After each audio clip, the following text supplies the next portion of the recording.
Pemirsa, Presiden Prabowo Subianto menyoroti tajam penggunaan dana desa dalam 10 tahun terakhir yang dinilai tidak berdampak signifikan pada kesejahteraan rakyat. Presiden menyebut banyaknya kepala desa yang terjerat kasus hukum menjadi bukti adanya ketidakberesan tata kelola. Sebagai solusi, pemerintah kini menyiapkan terobosan baru melalui pembentukan koperasi desa atau Kopdeskel merah putih untuk memastikan bantuan sampai langsung ke tangan warga.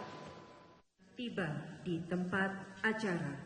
Dalam acara Indonesia Economic Outlook 2026 di Wisma Danantara, Jakarta Selatan pada Jumat sore, Presiden Prabowo Subianto secara terbuka mengakui bahwa dana tersebut banyak yang tidak sampai ke rakyat.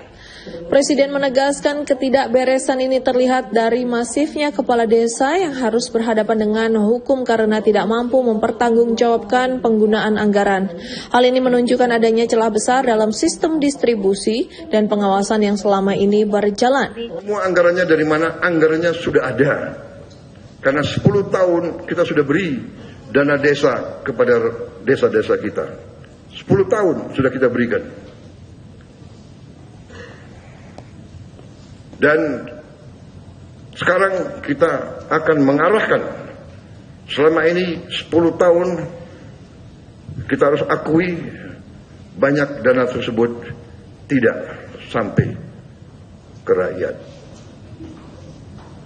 Ini dibuktikan dengan banyak sekali kepala desa yang terpaksa berhadapan dengan hukum karena tidak dapat bertanggungjawabkan dengan baik.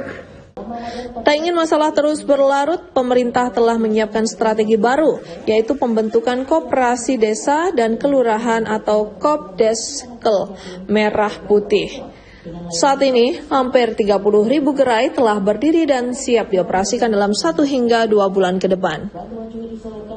Kopdeskel merah putih bukan sekedar koperasi biasa. Kopdeskel akan dilengkapi dengan cold storage, klinik desa, hingga apotek yang menyediakan obat generik murah.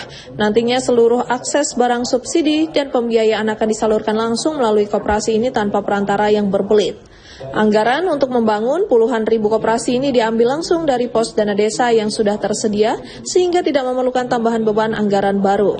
Dengan adanya Kopdeskel merah putih, pemerintah berharap kebocoran anggaran desa dapat diminimalisir dan manfaatnya dapat dirasakan.